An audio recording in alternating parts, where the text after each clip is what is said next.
Hello hello hello hello दोस्तों, क्या हाल है आप सभी लोगों के। बेटा आज हम लोग अपना दूसरा मेथड करेंगे नेशनल इनकम का, इनकम मेथड।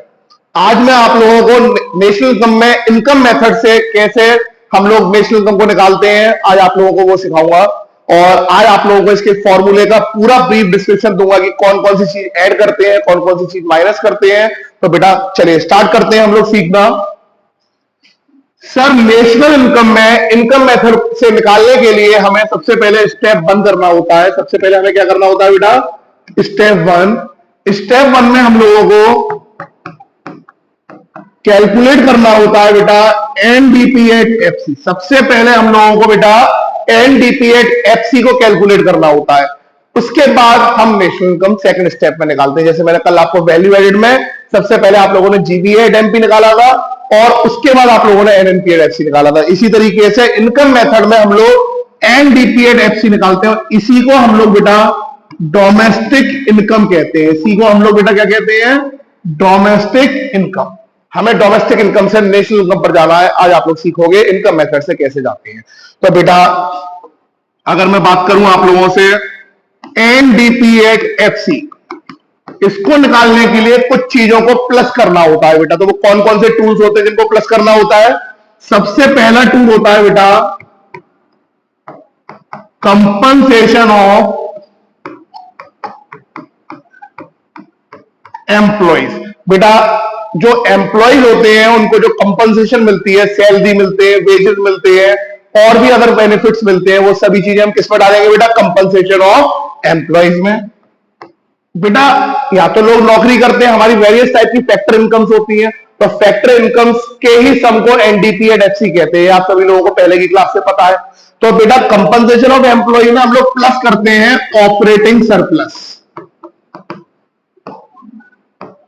जो हम लोग बिजनेस, रेंट और कैपिटल, इन सभी चीजों की वजह से हम लोग इसको लगाते हैं। और बेटा तीसरी चीज होती है mixed income of self employed.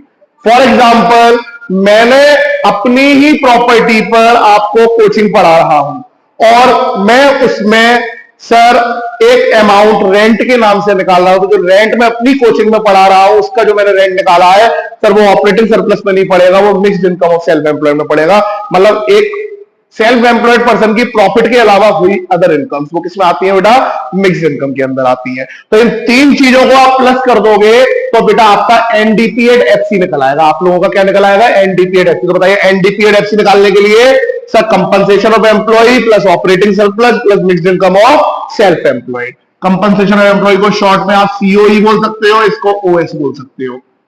Sir क्या पेपर में हमेशा आपको कंपनसेशन ऑफ एम्प्लॉय हमेशा गिवन मिलेगा, सर नहीं हो सकता है कंपनसेशन ऑफ एम्प्लॉय गिवन ना हो। तो इसको निकालने का भी एक फॉर्मूला है कि कैसे कंपनसेशन ऑफ एम्प्लॉय निकालते हैं। और बेटा ऐसे ही ऑपरेटिंग सरप्लस भी जरूरी नहीं है हमेशा गिवन हो, इसको निकालने का भी एक तरीका है कि कैसे ऑपरेटिंग सरप्लस को हम लोग निकालते हैं।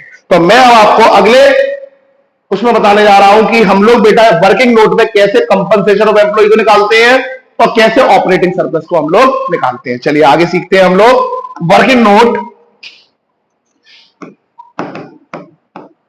कि हम लोग कंपनसेशन ऑफ एम्प्लॉय को कैसे निकालते हैं। बेटा कंपनसेशन ऑफ एम्प्लॉय को निकालने के लिए बेटा हमें तीन चीजों को प्लस करना होता है। सबसे पहला होता है बेटा wages and salaries in cash and kind.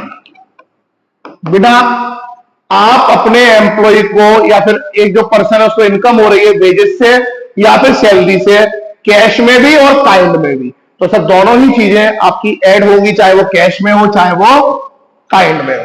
दूसरी चीज आती है बेटा रिटायरमेंट पेंशन। दूसरी चीज क्या आती है बेटा, रिटायरमेंट पेंशन। एक व्यक्ति एक कंपनी में बहुत सालों तक नौकरी कर रहा है और नौकरी करने के बाद उसे कंपनी रिटायरमेंट पेंशन दे रही है, तो वो भी प्रोडक्टिव इन नेचर है और वो भी फैक्टर इनकम कहलाएगी। इसीलिए रिटायरमेंट पेंशन को भी हम लोग इंक्लूड करेंगे कंपनसेशन ऑफ एम्प्लॉय में। तीसरी चीज आती है बेटा एम्प्लॉयर। फोकस करना बेटा वर्ड पर, employer. Contribution to social security benefits या फिर प्रोविडेंट फंड। बेटा एक कंपनी आपको एक और चीज करती है, वो आपको प्रोविडेंट फंड का पैसा देती है। तो प्रोविडेंट फंड में दो तरीके से प्रोविडेंट फंड करते हैं बेटा, एक तो एम्प्लॉय का कंट्रीब्यूशन होता है उसमें, और एक एम्प्लॉयर का कंट्रीब्यूशन। तो जो एम्प्लॉय का कंट्रीब्यूशन होता है वो तो एम्प्लॉय की सैलरी के पार्ट में से होता है, लेकिन जो एम्प्लॉयर का कंट्रीब्यूशन होता है वो एडिशनल होता है। तो बेटा जो एम्प्लॉयर का कंट्रीब्यूशन है वो भी तो एडिशनल इनकम हो गई ना, तो जब वो एडिशनल इनकम हो गई तो उसको भी हम लोग बेटा कंपनसेशन ऑफ एम्प्लॉय में सैलरी एंड वेजेस के साथ अलग से ऐड करेंगे by the name of employer contribution to social security benefit और प्रोविडेंट फंड। तो ये तीनों चीजों को आप लोग ऐड कर दोगे क्वेश्चन में देखकर, आपका क्या निकल आएगा, कंपनसेशन ऑफ एम्प्लॉय। बेटा इसमें एक नोट में मैं बता रहा हूं कि क्या क्या चीजें हम लोग ऐड नहीं करते हैं। तो बेटा सबसे पहली बात, हम लोग ओल्ड एज पेंशन, अगर किसी को पेंशन मिल रही है उसके बुढ़ापे को देखते हुए, सर उसकी ओल्ड एज को देखते हुए, कभी भी उसको सर वो जो पेंशन मिल रही है वो हम अपने वर्किंग में अपनी फैक्टर इनकम में ऐड नहीं करेंगे, अपनी फैक्टर इनकम में ऐड नहीं करेंगे। तो ओल्ड एज पेंशन बेटा not included, old age pension include नहीं होती है। और दूसरा, जैसे ये एम्प्लॉयर कंट्रीब्यूशन ऐड होता है, लेकिन जो एम्प्लॉय का कंट्रीब्यूशन है, जो आपके एम्प्लॉय का कंट्रीब्यूशन है वो इंक्लूड नहीं होता है बेटा कंपनसेशन ऑफ एम्प्लॉय में। तो आप लोग ध्यान रखेंगे, कंपनसेशन ऑफ एम्प्लॉय में wages and salary in cash and kind, आपका retirement pension plus employer contribution to provident fund और सोशल सिक्योरिटी बेनिफिट ऐड होता है। इसी के साथ सर आप लोगों ने भी देखा कंपनसेशन ऑफ एम्प्लॉय निकालना सीख लिया, अगला क्या निकालोगे आप लोग, ऑपरेटिंग सरप्लस। अगला क्या निकालोगे बेटा, ऑपरेटिंग सरप्लस। तो बेटा ऑपरेटिंग सरप्लस जो होता है वो कैसे हम लोग निकालते हैं, चलिए सीखते हैं बेटा। लास्ट आपका बस फॉर्मूले में यही और निकालते हैं हम, ऑपरेटिंग सरप्लस। ऑपरेटिंग सरप्लस बेटा निकालने के लिए हम लोग ऐड करते हैं rent and royalty plus interest plus profit. Rent and royalty plus interest plus profit, इन तीन चीजों को आप ऐड करोगे, आपके क्वेश्चन में गिवन होंगी। रेंट, रॉयल्टी, इंटरेस्ट, प्रॉफिट, जो भी गिवन होगा आप उसको ऐड कर दोगे और आपका आंसर निकल आएगा। सर कभी कभी क्वेश्चन में प्रॉफिट गिवन नहीं होता है, तो प्रॉफिट भी अलग से आपको कंप्यूट करना पड़ता है।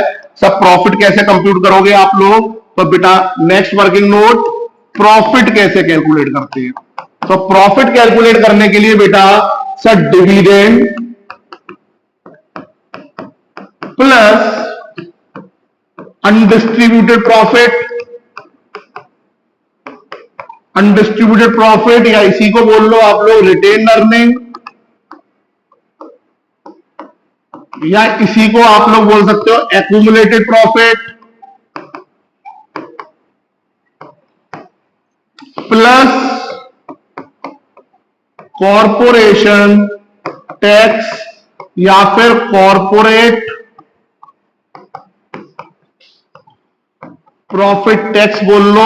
सर इन तीन चीजों को आप प्लस करोगे, आपका प्रॉफिट निकल आएगा, ऊपर इसकी वैल्यू को आप लोग पुट कर दोगे और आप इन सबको प्लस करके ऑपरेटिंग सरप्लस निकाल सकते हो। और ऑपरेटिंग सरप्लस की वैल्यू निकलने के बाद आप यहां पर इसको फिल कर दोगे और आपके पास कंपनसेशन ऑफ एम्प्लॉय आ गया, ऑपरेटिंग सरप्लस आ गया। और थर्ड हेडिंग है बेटा mixed income of self employed. ये पेपर में आपको बिल्कुल ऐसे का ऐसा ही गिवन होगा, अगर ये गिवन नहीं है तो आप इसको जीरो मान सकते हो, अगर ये गिवन नहीं है आप इसको क्या मान लोगे, जीरो। आपका निकल कर आ जाएगा एनडीपी एट एफसी। आपका क्या निकल के आ जाएगा बेटा, एनडीपी एट एफसी। और जैसे ही आपका एनडीपी एट एफसी आ जाएगा तो बेटा आप सीधे स्टेप 2 पर आओगे और स्टेप 2 में आप लोग कैलकुलेट करोगे जो भी क्वेश्चन मांग रहा है, या मान लीजिए नेशनल इनकम मांग रहा है क्वेश्चन में, तो बेटा नेशनल इनकम निकालने के लिए नेशनल को क्या कहते हैं, NNP at FC. National income को क्या कहते हैं बेटा, एनएनपी एट एफसी। तो बेटा एनएनपी एट एफसी निकालने के लिए आपको फाइंड आउट हो गया एनडीपी एट एफसी। मुझे बताइए ये क्या है? नेट। ये भी क्या है? नेट। कुछ होगा क्या? कुछ नहीं होगा। ये क्या है बेटा? डोमेस्टिक। ये क्या है? नेशनल। बताइए डोमेस्टिक में क्या ऐड होगा जब नेशनल इनकम निकलेगी? Plus NFIA. क्या होगा? Plus NFIA. और बेटा लास्ट ये एफसी है, ये एफसी है। कुछ होगा क्या? कुछ भी नहीं होगा। तो बेटा आप इन दोनों चीजों को प्लस करोगे, आपको आपका आंसर पता लग जाएगा और आप पूरी नेशनल इनकम कंप्यूट कर सकते हो। तो मुझे बताइए सर, इनकम मेथड से नेशनल इनकम को कैलकुलेट करने के लिए सबसे पहले क्या करते हैं? एनडीपी एट एफसी को फाइंड आउट करते हैं। एनडीपी एट एफसी को फाइंड आउट करने के लिए compensation of employ plus operating surplus plus mixed income of self employed. Compensation of employ निकालना पड़ेगा वर्किंग नोट में, ऑपरेटिंग सरप्लस आपको निकालना पड़ेगा दिए हुए फॉर्मूले के साथ, जो मैंने आपको कंपनसेशन ऑफ एम्प्लॉय का फॉर्मूला बताया है, प्लस ऑपरेटिंग सरप्लस का आपको फॉर्मूला बताया है मैंने। तो सर इस तरीके से आप लोग इनकम मेथड से नेशनल इनकम का कंप्यूटेशन कर सकते हो बहुत इजीली। और सर आप इसके क्वेश्चन लगाइए, मैं आपको हेल्प करूंगा क्वेश्चन लगाने में, और इसको बहुत इजीली तरीके से आप इन फॉर्मूले की मदद से कर सकते हैं। तो आज की क्लास में मुझे आपको इनकम मेथड समझाना था और मैंने आपको बकायदा पूरे फॉर्मूले इसके कंप्लीट बता दिए हैं कि किस नेम को क्या बोलते हैं, कैसे करते हैं। तो आज की क्लास के लिए सभी लोगों को बहुत बहुत थैंक यू। और सभी लोग प्लीज मेरे इस पेज को सब्सक्राइब कर दीजिए और मेरी वीडियो को लाइक कर दीजिए। Thank you so much. Radhe Radhe सभी को।